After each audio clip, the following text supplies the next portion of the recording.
One of the most common questions we get is, what should I print? Finding high-res artwork that actually works for wall printing, it's harder than it looks. And that's why Vast Photo exists. Print-ready, scale-proof images made to turn any blank wall into a masterpiece. You're about to hear one of my favorite conversations we've ever had on this show. Today, we're sitting down with Dan Piech from Vast Photos, the company behind some of the most stunning, high-resolution images we've ever printed. These aren't just pretty pictures. We're talking thousands of megapixels captured by an artist who will literally wait weeks for the perfect shot. And the result? Photos that transform entire walls into jaw-dropping experiences. Now, we get into all of it in this episode, where art meets technology, why most art looks terrible when blown up, and how Vast is solving this with a collection that we recommend to every single one of our operators. That's why we've teamed up with Vast Photos to offer Wallprint Academy members an exclusive discount on their entire collection. Now, if you're not already a member, click the link below and join today, and start unlocking all of the resources you need to succeed. Now, whether you're an operator, a design nerd, or just someone who appreciates breathtaking photography, this episode has something for you. Let's get into it. We are back and here with Dan Piech from Vast Photos. We've been working with Dan now for well over 2 years and helping bring some of his creative vision to life through wall printing. Dan, why don't you give us a bit of an intro to who you are and what Vast Photos is? Yeah, so I've been building tech companies and tech products for the last couple decades, and most of them have been unrelated to the art world, unrelated to the wall printing world. They were mostly related to kind of big data on the internet and technical things that were pretty advanced, but totally unrelated to anything creative. But doing that gave me a skill set and a technical mindset that allowed me to, back in 2016, marry that with a lifelong passion of mine, which is photography. So I've been a hobbyist photographer my entire life. It's been something that I've done even from when I was a little 5-year-old running around with a little camera my parents gave me, up through to high school, doing a lot of work in the darkroom. I was one of those kind of darkroom nerds that just spent a lot of time probably breathing in too many bad chemicals. Yeah, awesome. And then moving on to kind of the digital realm. So back in 2016, I took the technical skill set that I had developed from the former companies that I had worked in, and married that with my photography passion to create this company called Vast. And the primary kind of ethos behind Vast is we want to be technical innovators creating the highest resolution photographs ever made. Oof, I got chills, Dan. I tell you, I got chills. Yeah. So to help you kind of understand the quality level of what we're doing in the technical innovation, an iPhone photo shoots roughly a 12 megapixel photograph. Professional cameras shoot 50 megapixel photographs. The photos that we're creating at Vast are thousands of megapixels. That's so cool. Yeah, so what that means is we can make prints that look incredibly beautiful at really large sizes. So your 12 megapixel iPhone photo, for example, imagine trying to like zoom in on that even a little bit. It begins to look blurry and grainy and low quality. If you tried to make a print that was even a couple feet wide from that phone photo, it would look pretty bad, right? We all kind of know that intuitively. A professional photo from a high-end DSLR camera, about 50 megapixels these days, can go up to about 3 to 4 feet wide, maybe, before it really just starts to not look very good. And again, the photos that we're creating at thousands of megapixels can be printed at dozens of feet wide. We have some installations that are hundreds of feet wide that still look tack sharp to the naked eye. So that's kind of what we do. So back in 2016, I set out to create these specialty types of photographs. And what I discovered is that there are two unrelated communities of photographers out there. The first community I like to call the artists, and they're the ones making beautiful imagery, the types of photos that really emotionally move you. They're the types of photographers who are passionate about climbing to the top of a mountain 15 days in a row to see if the sunlight's going to be perfect at sunrise, right? That's what they care about. They want everything artistically to really be beautiful about that photograph. And they're wonderful at that. They're great. The other community of photographers, totally different, are what I like to call the nerds. They're like me. They are the ones who are really excited about making gigantic imagery, doing things with super cool computers so that you can process gigapixel images super fast.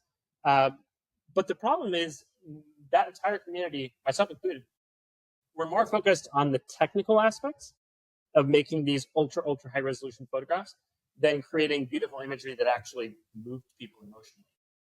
So I discovered that there are these two groups of people with two different skill sets. They're both great at what they do respectively, but they're not good at each other's skill sets. So that's why I initially created Vast, is because I wanted to merge those two sides of the Venn diagram and create a team of photographers who are great at both of those skill sets. So now over the last now 9 years, we've done that, and we now have a team of over 40 photographers worldwide that are creating these ultra high resolution photographs that are also artistically compelling, right? So they're not just a 2000 megapixel image. They're a 2000 megapixel image from the top of a mountain at a perfect sunrise where the photographer was up there for 2 straight weeks waiting for that moment to be perfect, right? And if we could pause just really quickly here, like, don't take Dan's word for it. Just hop on vastphotos.com and look. Like, right away, you're going to see exactly what these photos are. Absolutely breathtakingly stunning. Like, every one of them that we've ever printed, like, I have to say, we love it. We keep that New York City one here all the time. Right? Yeah. Like, it's like we keep going, like, maybe we should like diverse. It's like I have a hard time painting over it. That's how good these photos are. Yeah, I couldn't imagine a website doing a better job at conveying what Dan's done, but it's like, until you see it at 26 feet, do you like truly appreciate that you can see every brick on the building of the New York skyline, right? You can see the people writing in the windows, you can see the people walking on the street, you know, and you've got an entire panoramic of, you know, the New York City skyline. It's just, it's incredible. It's something to be seen, and I feel like it's truly appreciated best at a large scale. It's one of those things where you just got to blow it up to really understand how much work has gone into creating some of these photos. And Dan, correct me if I'm wrong, you actually did some of the coding of the website itself too, right? From what I remember. Yeah. So my background is partially in software development. So I custom built the whole website from scratch. The reason I bring that up is because you have to go check it out. You have those like insanely cool features where like you're showing what a vast photo is, and you get to like zoom in, zoom out, and like the differences that you've programmed into your website to demonstrate why vast is different are some of the best I've ever seen. Honestly, like they're so well thought out. Of like it's a pretty obvious case study once you get in there why vast photos are just different, you know. Yeah, and the reason that's important, and the reason I put a good bit of time into that, is because we know that many people in the industry aren't really familiar with what a megapixel means, or aren't really familiar with the fact that a normal photo, if you tried to print it out at a large size, is not going to look good. And so I really wanted to make sure that our website and how we communicate about these photos demonstrate the fact that they're not normal photos. Right. They may have the beautiful artistry that you would see in a normal photo, you know, beautiful images that move you, but these are way better than normal photos. Yeah. And I'm so passionate about trying to convey that, because people don't realize how difficult these are to make. Yeah. Each one of these photos can take upwards of 100 hours to create. Right. The specific New York skyline that you guys are mentioning, I spent probably 150 hours creating that photo. I mean, how much of that creation hours is behind the lens versus behind the screen? Like, you know, I like to think about the photo creation process kind of the way a filmmaker thinks about creating a film. You frequently hear in filmmaking that there's like a film is made at 3 times. Yeah. In the writing, in the shooting, and the editing. Those are kind of the 3 times that a film gets made, and it changes throughout each of those processes. In a similar manner, for us creating the photos, the first step is actually pre-visualization. So we're thinking through, like, what do we want this composition to look like? Where are we going to get the best angle on this vantage point? So in the case of the New York City skyline photo that we're referencing, I wanted to make a photo that had an extremely centered composition going straight up 6th Avenue without any other visual distractions in between the main area of the skyline. I wanted all these things, and so I actually looked at vantage points from hundreds of different rooftops throughout Manhattan to find a rooftop that had the best composition, right? So but I was pre-visualizing that in my head and using Google Earth, and then contacted that building and was like, hey, I'd like to get access to your rooftop. I'm going to make one of the highest resolution photographs ever created from the rooftop. And they were like, okay, you have our attention. Tell us. And so, that's kind of the pre-visualization phase. And the second phase is shooting. And that is really hugely variable. That can be something that takes an hour, or that can be something that takes days because you're waiting for the weather conditions to be right. So for example, there's another photograph of New York City, specifically the lower Manhattan skyline, where I really wanted a storm that was passing. Most storms passed west to east. I'm sorry, east to west. West shoot east. And I really wanted to get a photograph of the Manhattan skyline with a storm passing and a rainbow over top, right? Oh shit. And so I went out to the end of a specific pier that I knew had a great composition. At the end of like 15 different storms, just hoping for like, okay, is the light going to come out to make a rainbow, right? And like it never happened. Yeah. And so there are some times when the shooting can take days, right? Yeah. And so the third step is then putting together and editing the image that we've created. So quick primer on what these images actually are and how we get really high resolution. A normal photograph, if you went to a scene, you would put your camera lens on and it would show you a field of view and you'd take that picture with a snap and that would be your picture and you'd be done, right? And that would be a normal kind of high-end cameras would be a 50 megapixel image. Instead of doing that, what we do is, and I'm going to simplify quite a bit, but this is the gist. We put a super zoom lens on our camera so that our camera is focused on only one little tiny section of the overall composition we want to create. And we take a picture of that one little tiny section. And then we rotate the camera and take a picture of another section and another section and another section and another section. And we take hundreds of pictures in an array of images that then collectively make up that same composition that we would have had if we had a normal lens and not a super zoom. But again, those hundreds of pictures, when stitched together, make that single final composition that looks like a normal single exposure, but it's actually made up of hundreds of individual exposures. Very cool. So the editing and post-processing step 3, is the process of taking all of those individual photos, stitching them together into a final composite, working out and massaging all the seams so it looks seamless. You can't tell that the image was made up of hundreds of individual images. And then, of course, all the creative, artistic aspects involved in the photo editing process. So, for example, making sure that you don't have highlights in the sky that are blown out in pure white, making sure that you have shadows, that there's visible detail in the shadows instead of them being pitch black. Your normal kind of artistic photo editing process. And anything that would come up over the time frame of taking 100 pictures to make one picture, you got clouds rolling in, you got different lighting conditions. I got to imagine there's like a whole lot that can happen from picture 1 to picture 100.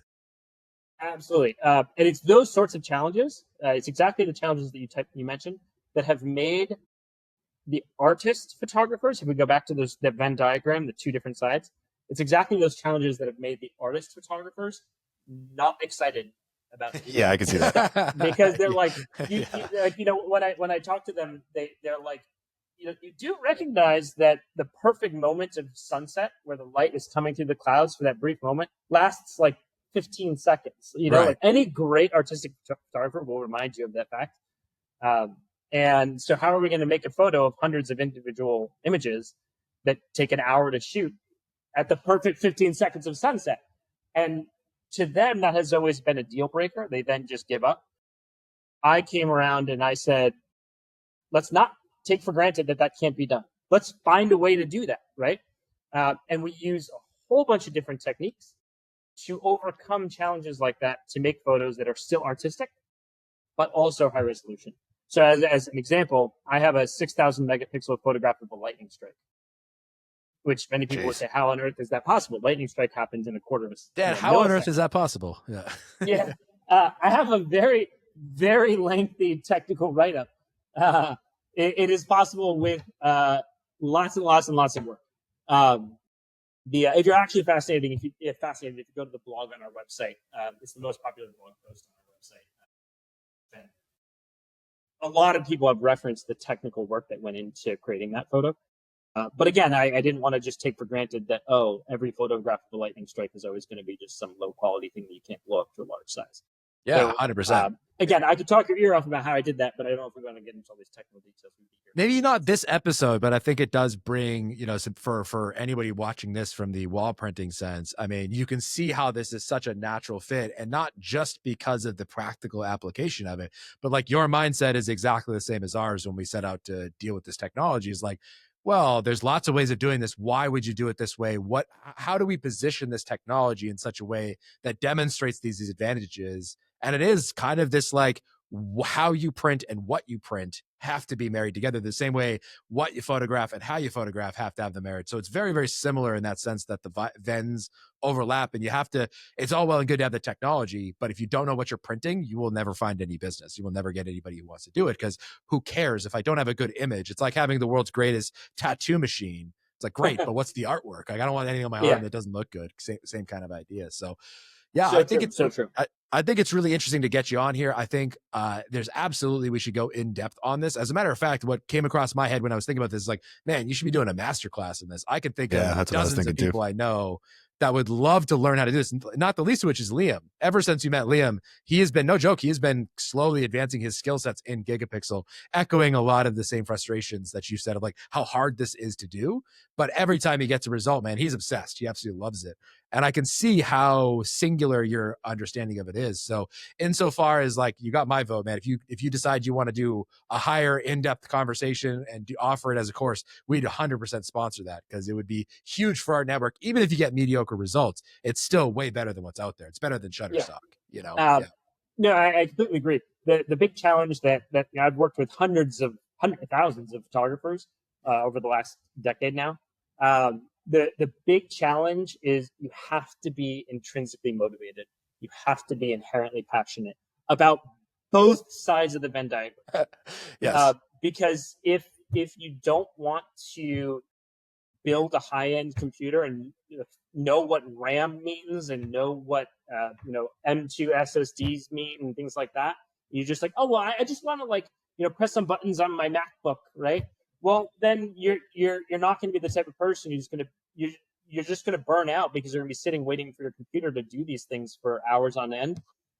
You have to be someone who's inherently driven, motivated, passionate, and willing to put in the work to learn these things, because it's not like a masterclass wouldn't be a 1 hour thing. It would be a long, involved process.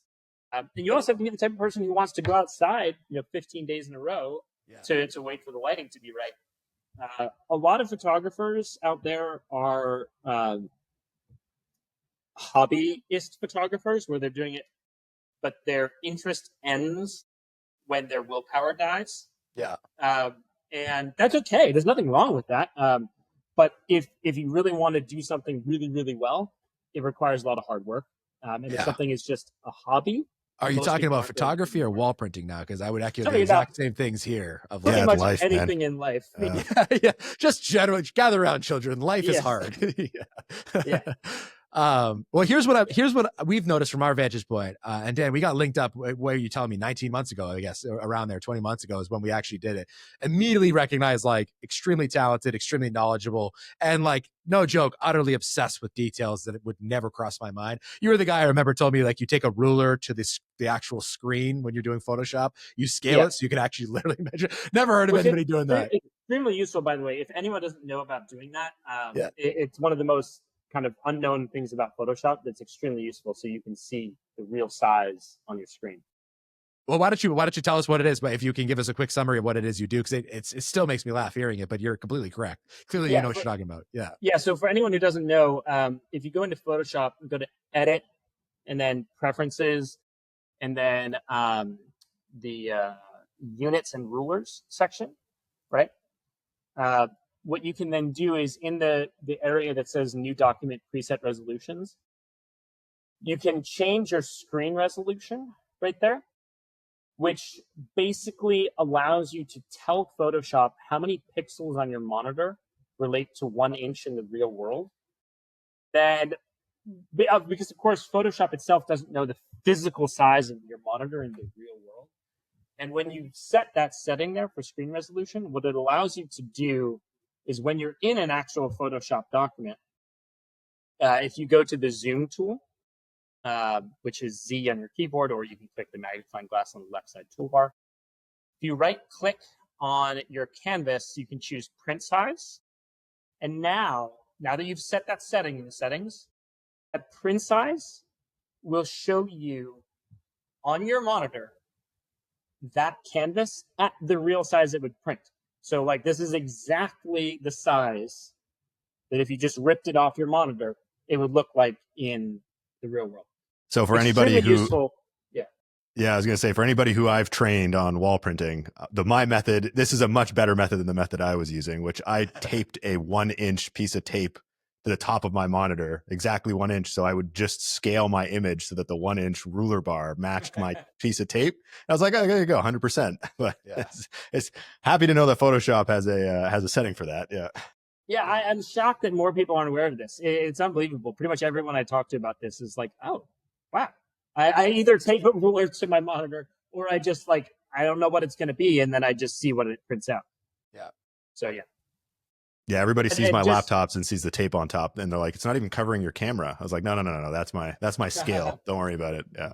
Yeah. Which nice. is actually like, again, you're pulling some of the skill sets required for high quality photography into the world of wall printing. Like, understanding what your image is going to look like at scales is a critical part to the wall printing process, right? You got to know what you're going to be seeing, because if you see it on your screen, the likelihood is you're going to be seeing it on the wall.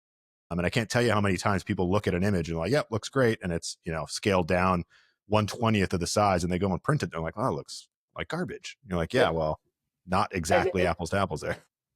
And the other reason that that's so critically important, I've worked with a lot of your wall pen operators, as well as other similar operators doing similar types of projects. And the end client, so their clients, doesn't know why a print didn't look good. Yeah, of course. And we shouldn't expect them to know. That's not their job, right? And so if a print ends up looking blurry or pixelated or bad quality and large size, they're going to blame you, the operator, right? Even if 100%. they provided you the artwork, they're going to say, "Why does this print look so bad? You printed it," right? And so it's really critically important to know yourself, so that, for example, before you print, you could go to that client or go to whoever gave you the artwork and say, "Hey, this is going to look bad at this print size. It has nothing to do with my printer. Great printer, but it's the artwork," right? So let's see if we can find a better source of artwork.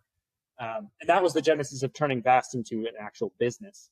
Well, we're glad you did, man. That's the number one thing we told operators is like, go in with an idea for the client. Like, the premise being, if they have a big white space and they've existed for a little while, there's a reason it's a big white space. You can print out pictures. We didn't invent posters. Like, there's lots of options out there for like how you could get artwork. If it's blank, it's because they usually don't have a vision for what they want, or they're having trouble deciding.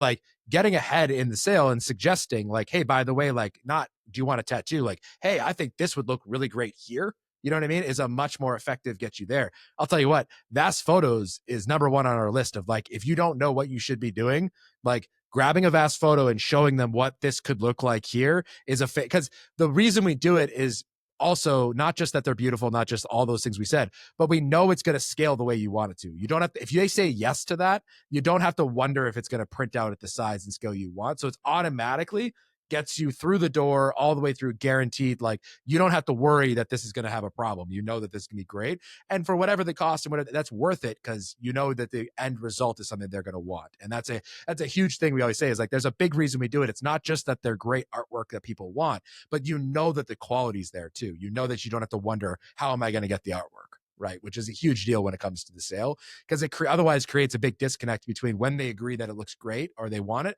to how do you get a print ready file, right? Kind of two different phases of the artwork, right? It might be the same way you might take a photo. How many sample photos did you take? Just 50 megapixels, right? Just to be like, do I like the frame? If I got this, right, would this look good? We do the same thing, right? It's like, render up a few ideas and like, if we were to make a print ready file, would you like this, before I invest the time into doing it, right? It's a similar kind of comparison there between the two. Totally. Nice. Well, okay. So Vast Photo. So that gets us up to speed. There's only one complaint I've got, man, honestly. And I think you would agree. I think it's probably the world you live in is like, we need more photos, dude. Like, we need 10,000 of these things. It's not good enough. What you have is not enough, Dan. I hope you realize that. Yeah. No, it is certainly true. We started 9 years ago, and we launched the business side of what we do in 2017. And we had 160 photos, 8 photographers who had at that point become like great at what we do. So now we're up to about 2,500 photos and 40 photographers. So growing considerably. And our main goal is to have a diverse collection, right? So we don't just have landscapes and cityscapes anymore. We now have like macro photos of flowers.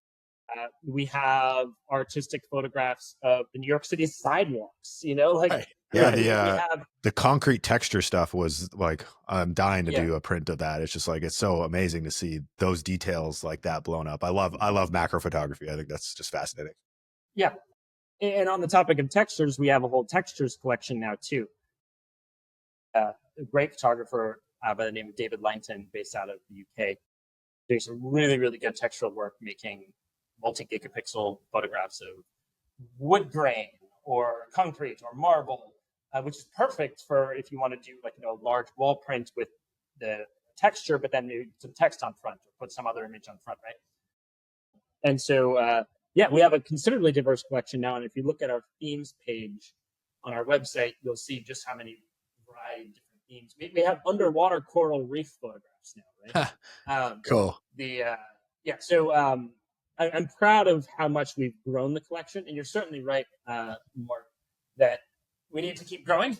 But selfishly, that's what I want. Selfishly, yeah. But importantly, I'm, as someone who is a product person first and foremost, I care about making sure that we have a high quality product, and I don't want to just put out a bunch of garbage just for the sake of having 20,000 photos instead of 2,000 photos. Totally. So it takes time, and I'm not going to rush for the sake of getting a bigger collection that's lower.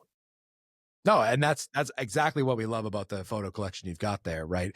I think that's the right approach too. Like there's Shutterstock, there's iStock photos, there's plenty of repositories of bad photos, and like if you're looking for the everything, it's out there. You don't need to, it's the internet for God's sake. Like of course they're gonna have images of it. What makes yours the best, in my opinion, especially for this application, is like every one of them you could justify putting there. It's like there's the one of the hay bales. It's just like it's such a nothing concept and yet such a powerful photo. Every time I look at it, I'm like, why am I obsessed with this thing? Like I swear I could drive anywhere in the Midwest and get this, but like for some reason I zoom in on it. I'm like, what am I zooming in on? I know what a hay bale looks like, but I find myself doing it. There's something very human about what you guys do. I love that photograph. That's by Scott Diamond, and it's one of my all-time favorite photographs in our collection. And there is something magical about the artistic aspect of it when married with the fact that you can see every little grain of hay or straw of hay inside those hay bales, and then there's snow on the ground as well, so you see the snow intermixed with the hay. It's really cool. It is, yeah, super cool. And no, definitely don't give up the quality. One thing that we like, I guess, of all the things that would make this simpler from a wall printing exercise, so again, selfishly, our motivation in a lot of ways, what is always super helpful and what is a very common draw for anyone approaching a customer is like doing things regionally.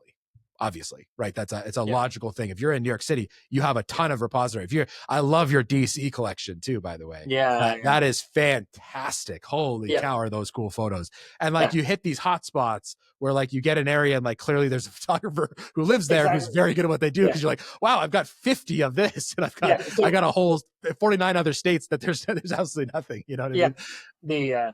Real quick credit where credit is due. That DC collection is largely attributed to our artist, Tim LaMonaco.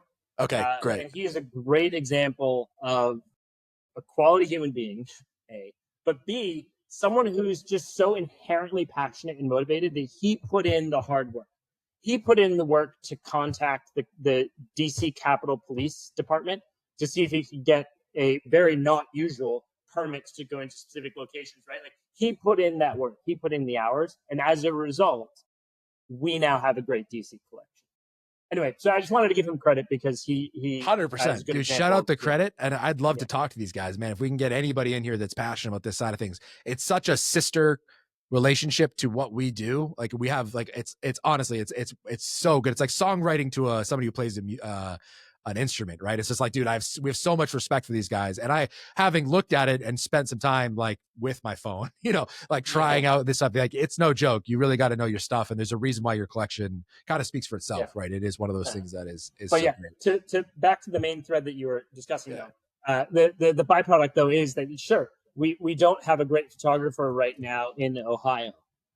So we have maybe 2 or 3 Ohio photos. As just random example.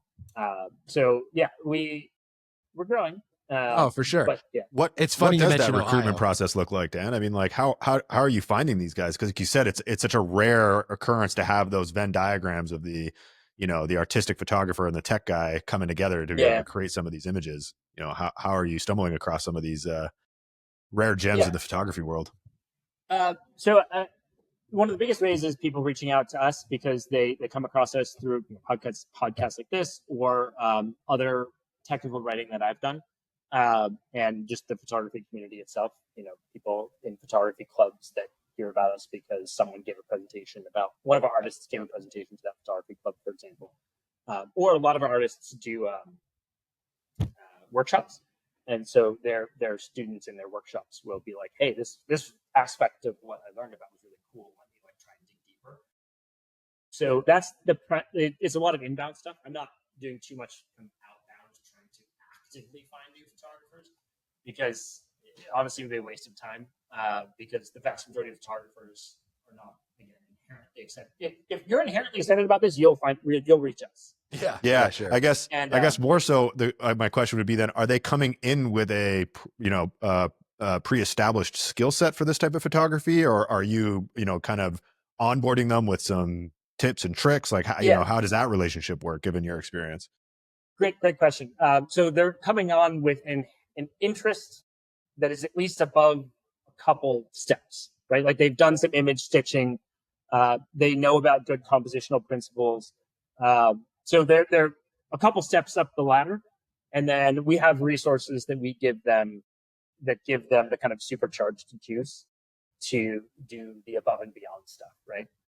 So we collectively have put together a document that we give to people who are pretty, again, up the ladder already, that says like, here are all the behind the scenes trade secrets. Like how do you really achieve getting that photograph of the clouds when the lighting is going to be only perfect for 15 seconds, but you need 100 exposures? How do you do that, right? And we've, over the years of solving a lot of these problems, have put together this kind of comprehensive document. And so for people who I can sense are willing to put in the work, we kind of give that to them and I help them out. And then it's a back and forth with any kind of creative project where I try and mentor them to say, hey, like, you did this round of photographs now. Here are the ways in which it can be improved. You weren't thinking about your depth of field as much when you're using these super zoom lenses. You really have to be thinking about depth of field. And if you have a scene with a lot of depth, you should be using Z stacking instead of just XY stacking, which is what we normally do, or XY stitching, which is what we normally do. Like, you have that back and forth process, and they get better, and they get better, and they get better, and they get better. And then they have a collection that's good enough, like Tim, to make a whole DC collection, and he's selling a bunch of photos through Vast as a result of. Right. That's awesome. Fantastic. Yeah. Yeah, you mentioned they also do workshops. I'm now thinking it'd be really, I know Liam would want to do one of those. We should just well, the next time they host one is conspicuously absent, considering how like stunning this area is. The Blue Ridge, the Smoky Mountains, all that stuff. It doesn't, I mean, it's got a handful, but it doesn't have this. It should have a DC level collection, considering like all the various things that happen, organically here. Like it definitely needs it. If there are any great photographers in that area and you're interested to put in the work, reach out. I'll tell you what, I would love.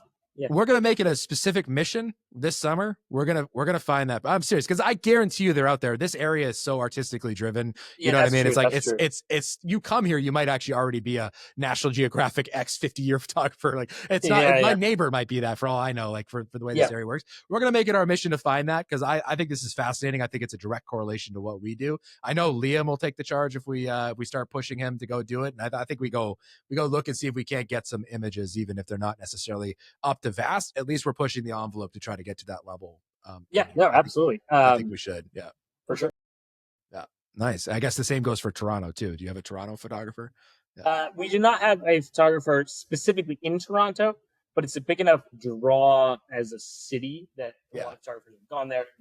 What's interesting to me, actually, we have a number of Canadian photographers. Canadians in general are much more in tune with nature, I feel like, than your average American.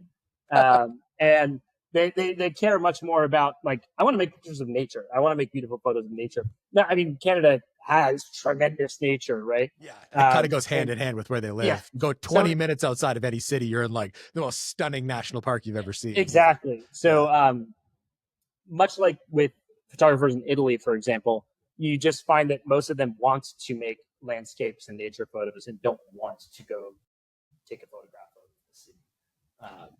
But I can't Super blame them cool. having lived here. I'd much rather be taking a photo in the Rocky Mountains than atop a Toronto building. Yeah, true.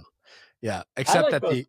the Toronto building stuff, man, the cityscapes always speak to people. If you're from a place, it's one of the ones we always lead into. It's like a big map. There's just certain things we've noticed we print that just everyone conjures up this immediate relationship with. And the skyline is a big request. If you had to guess what people want, if they're like, I don't know what I want, but I'd love my sort of logo and my identity tied up into it, a cityscape 9 times out of 10 would be something they would take. Now, here's the caveat, which I don't need to tell you this. It's got to be the right cityscape. It's got, just doing a line drawing doesn't necessarily get it done, right? You need to have that killer shot that really speaks to people, which is where your stuff kind of is so fascinating, because I don't think I've seen a single thing. You know what we printed in Texas was the what is it called? The Cadillac Graveyard, I think is what it's called. That was cool. Yeah, the cars that are half buried or like vertical standing on their edge. Yeah. Man, we were in Houston. We weren't even in where it's located. It wasn't even really like the general area, but like, man, it spoke to people. They thought that was just like so Route 66. Like, it really conjured up that, like, if you're on the road in Texas, like, this is the kind of stuff you'd see. And like, yeah, it's funny how that, like, that relationship people get to it is they really want to get up to it and see the detail. Yeah. Well, we printed the Angel Oak. I can't remember where that one was located. That's in Charleston, South Carolina. Charleston. And sure enough, like, somebody walked by and was like, Charleston, South Carolina, like that. I've seen that tree. I've been there. I've seen this scene already. You're like, yep. It was a half a tree. Like, we weren't even done printing it yet. We weren't even done yet. Yeah. No, that's one of the most famous trees in the country. It's actually really cool backstory to that tree with regard to like the Revolutionary War and stuff. But anyway, cool. It's called the Angel Oak. And go read about it. It's fun. Yeah. All right. Spectacular photo too. We love that one. That one's really a fan favorite. Photo. Nice. Well, Dan, let me ask you, as a sort of a conclusion on this whole thing, I got to ask about like the AI stuff that's coming out and how does it affect your world? How do you feel about it? Like, give us some of like your thoughts on this technology. What do you see as it relates to photography? Yeah. So there are two attributes of AI that are kind of unrelated in my mind. Well, they're related to AI, but as it relates to what we do, right? The first is AI's ability to generate imagery, right? And that, of course, is an existential threat to many realms of photography, many realms of creativity, the way that AI is becoming an existential threat to many, many industries. And so humanity as a whole. Or have you seen Terminator? Yeah. How long do you want this conversation to go? I have. Yeah. And I think, that, of course, is relevant to what we're doing, right? Because, of course, if you can just generate these images, then that's a major problem from a business standpoint for us. But that aspect of things, to me, is still in its nascency, and it's growing and getting better, but it still is not at the level of making gigapixel photographs at all, right? Like most image gen models are producing images about 1 megapixel at max right now. So we're still a good bit of ways off from that being kind of an existential threat to us as compared to ordinary photographers. But that's topic one. Topic two is much more important to me, and much more, to me, the way that we should be thinking about this. And that is, do you want an image that is real? This was the actual scene. These were the actual things that happened. This is actually what the clouds looked like, right? It's a reason why photography began. If we could just paint with pixel perfect perfection, paint a scene, which many painters can do. They can make beautiful paintings that look like these perfect nature scenes, but it's not an actual thing from the real world. It wasn't an actual moment that happened. Sure, you could generate an image of a lightning strike, but it wasn't the lightning strike that exploded a big tree that is a tree that people loved in Rockefeller Park in Manhattan on July 26th of 2016, right? It was that moment that was captured. It's why photography is a thing, and AI will never be able to do that, right? Yeah, 100%. Because it's imagining the world as opposed to actually documenting the world. So in that regard, I'm not worried about it affecting us because people buying our imagery are buying, for a large part, not everyone, but many of them are buying it because it's a real thing. Right. An actual photograph of the world as it was. And so that's, to me, why I think about this in two different realms, Right. two different topics. And the second topic, to me, is critically important. I think you're completely correct. I think you're already starting to see, at least for me, I don't know how you guys feel. I get AI fatigue almost immediately. I'm like, okay, like cool. But I actually kind of want to see the authentic story. Like I'm not really like loving how much generation. It'll get better and it'll get harder to distinguish, but I think it'll always be there. Kind of reminds me of like the Japanese watchmaker discussion. You ever studied that? Oh, yeah, I know what you're talking about. Yeah.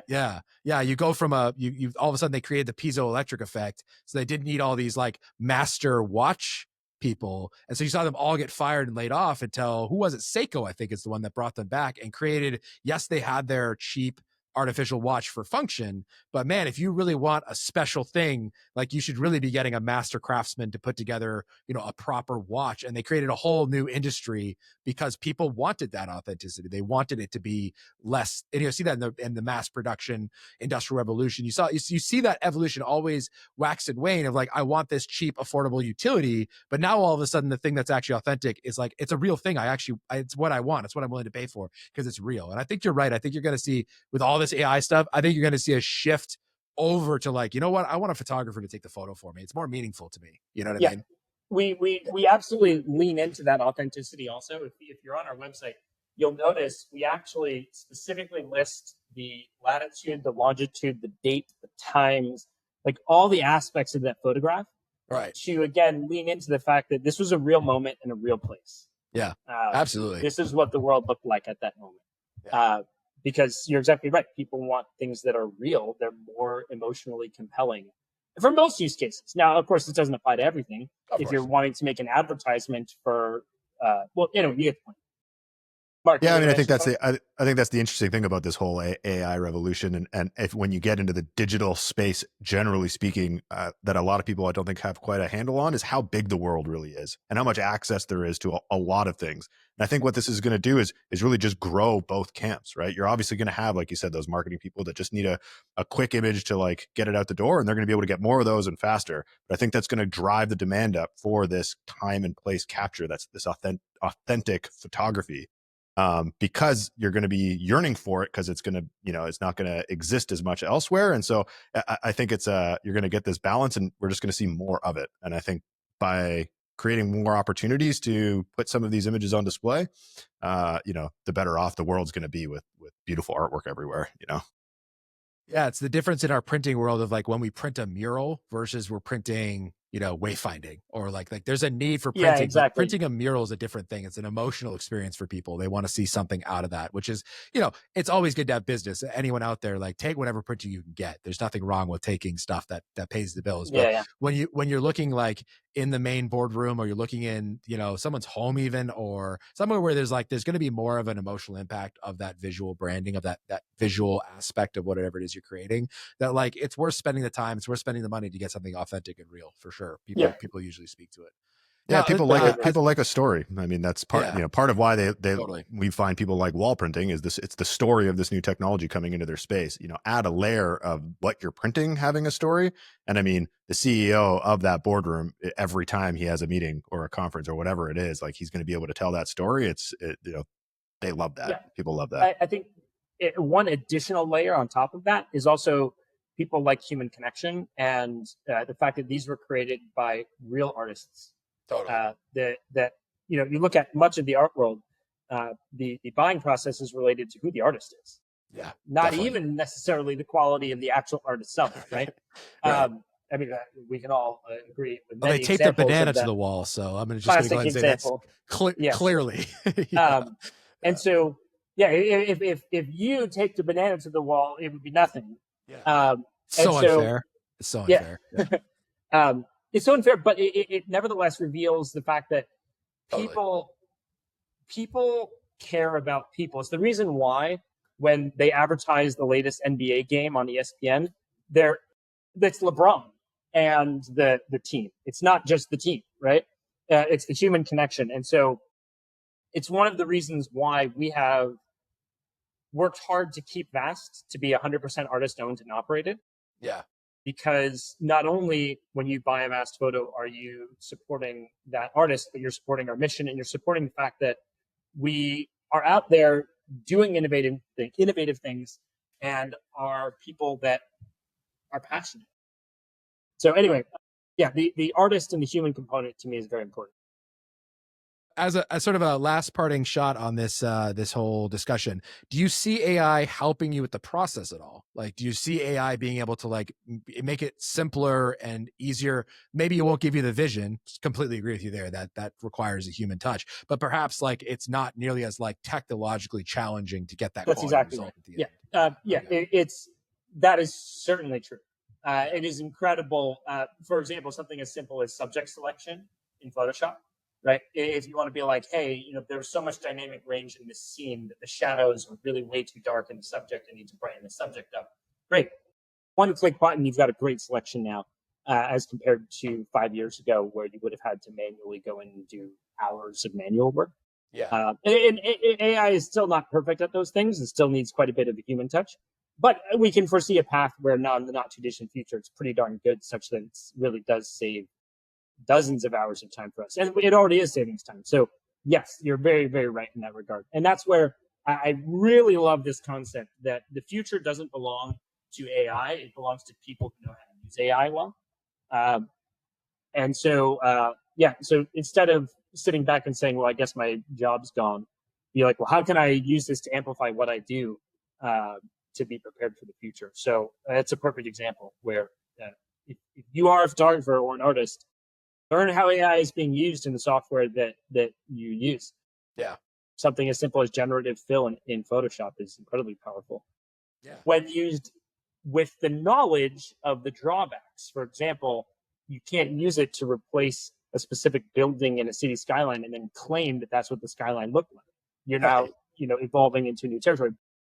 If it's something where, well, anyway, we'll back off that whole topic because I know you don't want to talk for ages, but yeah. No, we you know how to definitely use the tool. we definitely do, man. But obviously, there's going to be a scope on this. If you're up for it, man, we'd love to participate in this space because what you're doing is so correlated to what we're trying to do with this technology, with this wall printing stuff. I see there's not many places where what you're doing directly applies to a technology so holistically as this. It's like, man, we will literally take every photo and immediately print it. Like immediately we'll put it somewhere because like it's so we're dying for, we have no shortage of white space, but getting something that's worth printing, that's always the challenge. That's probably one of the biggest gaps in the market right now is having a repository. Everybody asks us, do you have a library of images? How would you like me to have a library of everything you may or may not want, including your logo? What exactly are you envisioning that this is that you can pick out of a catalog? How big would that catalog have to be? How would you even organize it? We go through that every time. I'm like, what do you mean by a library? Like, I have no idea what that even means. But Vast is one of the few that I'd say you guys actually are. Yeah, you guys really are. I'm like, go look. If you can find something on Vast, I guarantee you're gonna print it. You're gonna love it, and the results there. If you could find it here, which to your point is selective. There's a reason why there's not 20,000 more photos. It doesn't work that way, right? Yeah. Absolutely. Awesome. Well, Dan, this has been great, man. Yeah, this was excellent. I piqued my interest. I'm like, I love learning about this stuff, and like Marc said, I think it'll be worthwhile in a couple months to kind of circle back and let's dive into the weeds. Let's get into some of the technicals and cover that. So thanks again for taking the time to join us, and yeah, I guess until next time. That's a wrap on our conversation with Dan from Vast Photos. Now, if you're looking for print-ready images that won't pixelate, blur, or disappoint, Vast has you covered. And if you're thinking about getting into wall printing and you're not sure where to start, we've got you covered. Click the link below to join the Wall Print Academy today. You'll get access to exclusive discounts, expert resources, and a community of operators pushing the limits of what's possible with wall printing. Oh, and if you want to hear about all the mistakes we made when launching our print business, well, we packed all of those in this video over here. Go check it out, and we'll see you there. Enjoy.